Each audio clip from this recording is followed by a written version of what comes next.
So I'm going to ask you guys to hang around here and come back with us, and I ask our audience to come back and join us as we continue here this morning on You Be the Judge.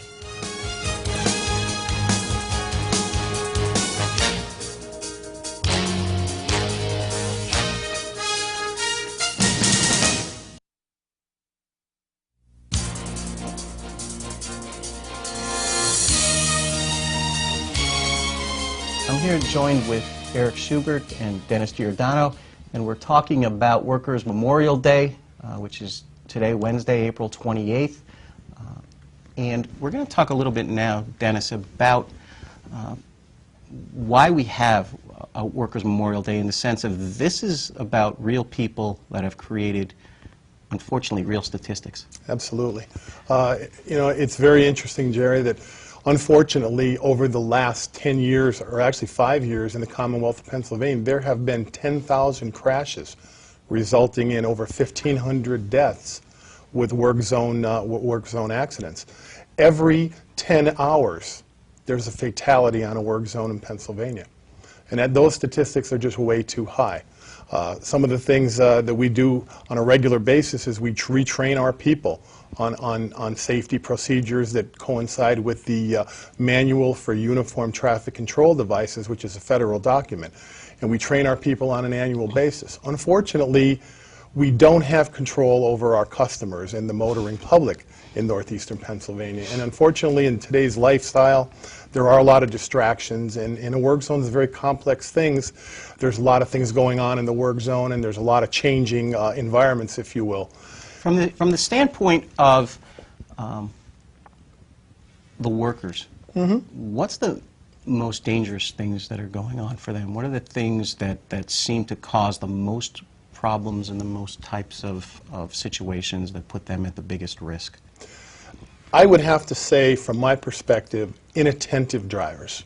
And then that may seem to be a broad perspective, but drivers that may be inattentive due to cell phones, due to texting, due to something that's on their mind at the time.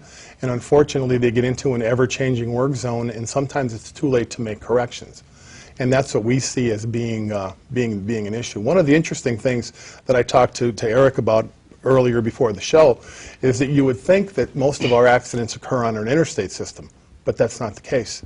Most of work zone accidents and fatalities actually occur on the back roads, the 309s in Luzerne County, the 435s in Lackawanna County, and so on and so forth. But Eric, we were talking before we came on last year. You and I were talking about the number of fatalities since 1975 here, and I think you had told me it was somewhere around 75, 78. No, it was 78. Okay, and I was commenting, you know, how did we do this year?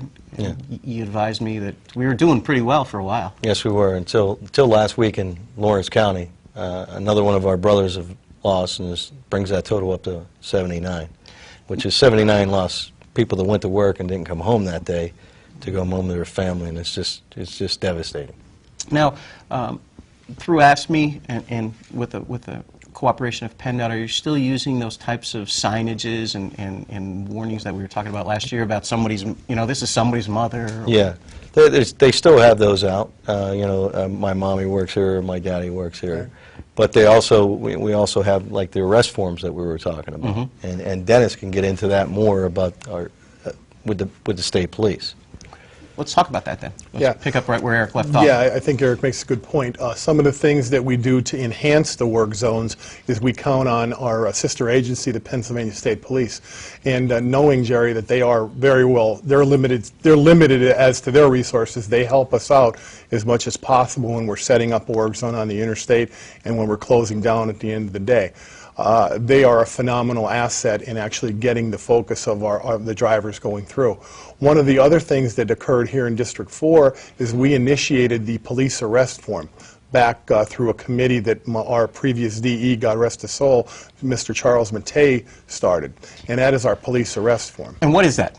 It's a forum where our people, our own people, can actually write down what happened in a work zone. They could take the license number, they could take the information from the vehicle, and they turn it over to the state police, and an investigation occurs. And if they're found guilty, they will be charged, and they will be charged with whatever infraction occurred during the work zone. So your workers are actually serving almost as quasi, I don't want to call them police officers because they're, but quasi law professionals. Absolutely. And I'd like to say that police arrest form that initiated here in our district has now been adopted for statewide use. And have you found that that's been beneficial for at least your workers, to feel that they have some control in the work setting? Absolutely. And what it does is it gives them a voice. It actually gives our workers a voice in the outcome of people that don't behave properly in the work zone, and allows them to do what they need to do to bring these people to justice. Now, Eric, Dennis was talking about the cooperation, particularly of the Pennsylvania State Police, and I myself have noticed over the years since you and I last were together, I've noticed a lot of state police officers along the side of the road, maybe a little bit before the start of a construction zone, trying to slow traffic down. Have you been helping and assisting and coordinating with that? Well, no, I haven't. But you know, what Dennis brought up with the state police is such an enormous tool for our guys. The setting up of the safety and people not paying attention to the signs and the signage coming up. Them state police, when they're out there, people slow down, and that protects our guys enormously. And to see them out there, it's such an enormous benefit for us. I've noticed that even as I've come up upon a construction zone and you see a state police vehicle parked along the side of the road with a trooper in it, you see all the proverbial red taillights all of a sudden come on, and I guess that's a good thing. That slows people down. And it is.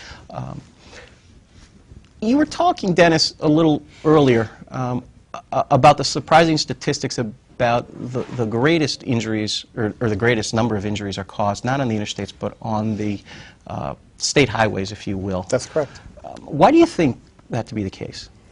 I think that's the case, Jerry, because of the fact that it's a matter of volume. I think we do more maintenance activities on the back roads, you know, the two-lane roads, if you will, than the interstate. Unfortunately, the interstate, when there is an accident, it's catastrophic, probably due to the fact of the high speeds. But just on a matter of volume and a matter of total exposure, I think we are exposed much more on the back roads than we are on the interstate. And I think that would probably explain that.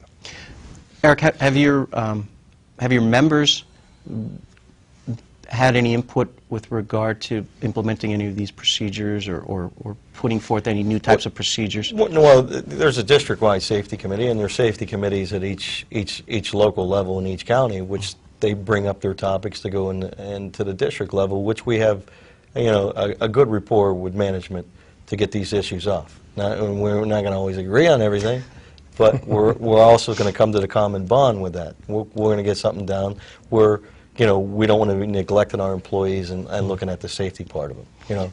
That's never the case, is it, Dennis, that the labor and management don't get along, is it? Actually, I think we get along quite well. I mean, Eric and his local union, they have a job to do as well as management has a job to do here, and I think, you know, him and I have had a great relationship over the years, and when we need to agree to disagree, we can do that, but there's a mutual respect between us, and we work together for the better of the workers as well as the constituents and our customers in northeastern PA.